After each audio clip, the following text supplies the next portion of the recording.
Nous allons maintenant passer à la deuxième partie de ce problème 1.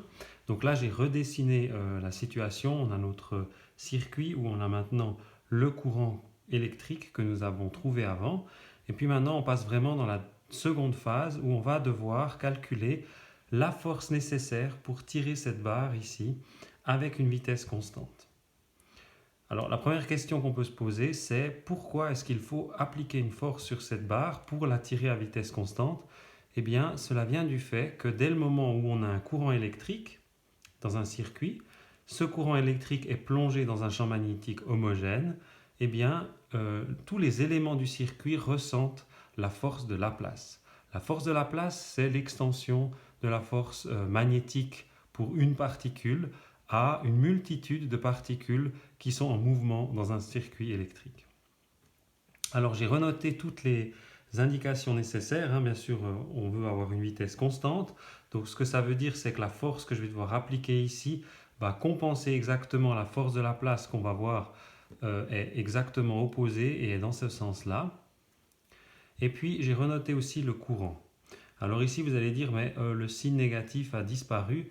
Oui, parce que maintenant le problème, il est vraiment plus du tout un problème de sens de rotation dans un circuit. Il faut penser maintenant le courant en termes d'une valeur, le module du courant, et puis on devra bien définir le sens de ce courant par rapport à un système d'axes, on le verra, pour calculer la force de Laplace correctement.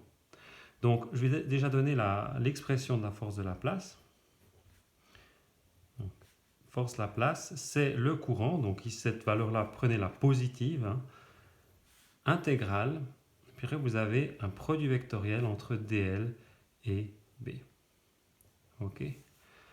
Alors évidemment, ce dl, c'est quelque chose que vous avez déjà vu, qui ressemble un petit peu à ce qu'on avait dans l'équation de Biot-Savart. C'est vraiment l'élément d'intégration le long du circuit électrique.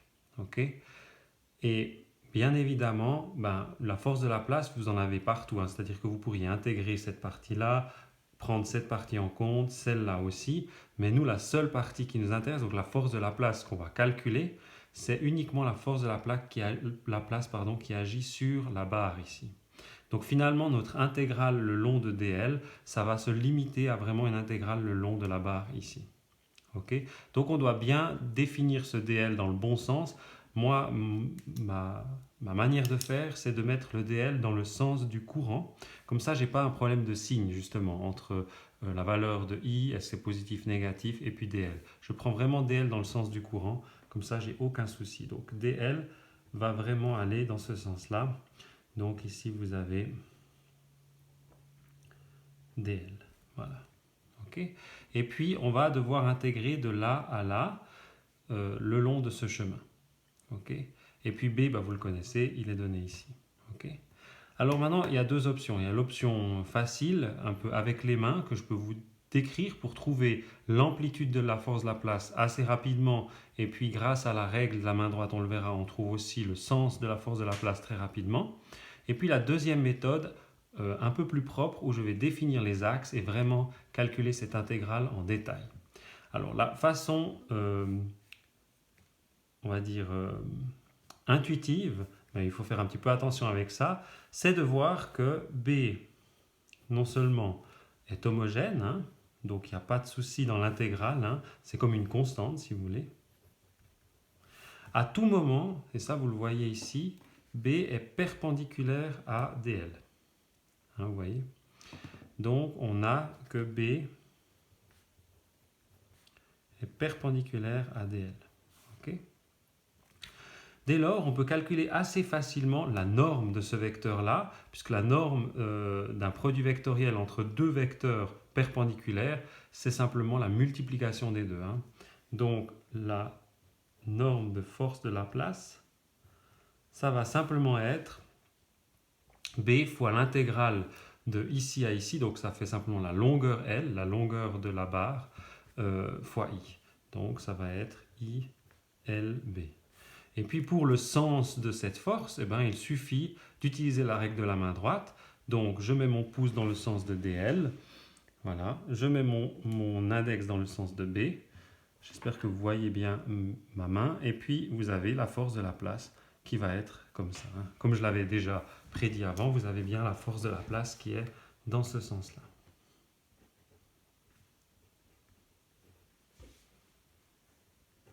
Ok. Je vais juste essayer de faire la chose un peu plus clairement. Voilà. Ok. Alors, pour certains, je pense que peut-être mes petits arguments, on pourrait dire intuitifs, ne sont pas forcément suffisants. Alors, faisons vraiment le calcul de cette intégrale et puis on va voir qu'on va obtenir le même résultat. Alors, pour cela, il faut déjà que je fasse un système d'axes. Alors, je propose le suivant. Alors là, il faut que je relise mes notes pour pas que je me trompe. Donc, j'ai fait l'axe X, donc j'ai fait le 0 ici.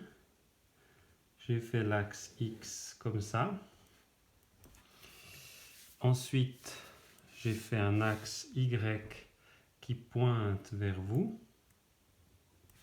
Et puis, alors X, Y, le Z, c'est bien juste, le Z va dans cette direction-là. Voilà. Z. OK. Et puis, maintenant, je dois décrire précisément les vecteurs ici, avec leurs coordonnées. Donc, je vais reprendre le crayon. Alors, on a B qui est simplement égal à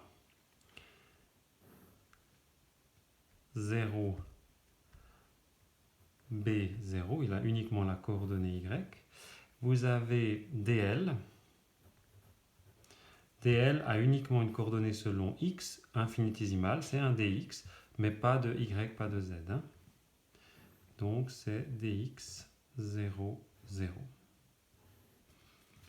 Ce 0 il est un peu petit, je vais faire plus grand. Voilà. Tac. Ok.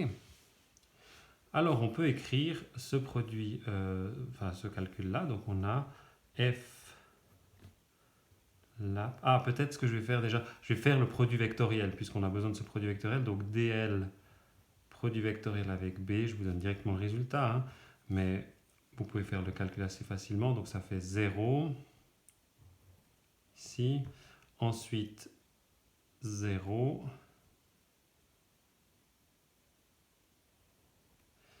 et puis maintenant vous avez BDX ici, et puis 0. Hein.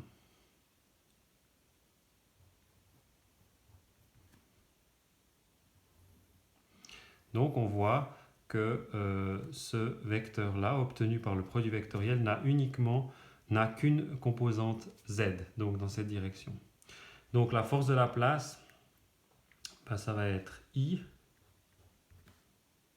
Ensuite, vous avez l'intégrale, bien sûr, du vecteur 0, 0, b dx. Et puis, je dois intégrer selon x de 0 à L. Voilà. Puis ça, je pense que c'est pas trop compliqué. Bon, ben déjà, on l'a bien vu en faisant le calcul ici, hein, c'est que la force de la place est simplement comme ça, donc elle n'a aucune composante x et y, mais ça, on le voit ressortir ici. Et puis, vous avez uniquement l'intégrale de b dx de 0 à L, b étant une constante, ça peut être sorti. L'intégrale de dx de 0 à L, c'est simplement L. Donc on voit que ça nous donne bien 0, 0, I, B, L. Et là, l'avantage, c'est que sans avoir réfléchi avec la main droite, etc., vous avez directement le vecteur écrit, et puis vous voyez bien qu'il n'a pas de composante x, pas de composante y, uniquement une composante z positive, donc on a bien la force de la place dans ce sens-là. C'est clair que c'est un peu lourd pour un problème si simple, mais je trouve que c'est toujours essentiel de ne pas juste se baser sur des petits arguments avec les mains, où on n'est pas trop clair, qu'est-ce que j'ai le droit de dire, de ne pas dire. Il faut une fois avoir fait le calcul soi-même et être rassuré que ça donne bien le bon résultat. Au niveau de cette valeur-là, donc la valeur numérique de IBL, donc de la norme de la force de la place, on trouve... Alors déjà, on peut remplacer par la valeur de I, hein, donc ça me fait un B carré L carré V divisé par R, et puis ça donne 2,88 millinewtons. Et puis bien sûr, c'est la même force que je dois mettre, enfin la même force mais opposée pour compenser la force de la place. Donc la force extérieure, celle que moi j'applique pour faire avancer la barre à vitesse constante, c'est la même valeur, hein, donc c'est cette valeur-là. On peut dire qu'au niveau de la norme, c'est égal à la force extérieure que j'applique. Voilà. Je pense que c'est bien de l'avoir fait une fois en détail. La partie D, alors ça c'est une partie un peu en plus mais qui est utile. C'est la première fois je crois que dans un exercice vous devez calculer la puissance dans un circuit. La puissance dans un circuit électrique, c'est simplement la tension fois I. Et cette puissance est dégagée au niveau de la résistance. Et puis si on insère les valeurs, je pense que vous pouvez facilement contrôler que c'est juste. BL carré V carré divisé par R. Et puis ça me donne 14,4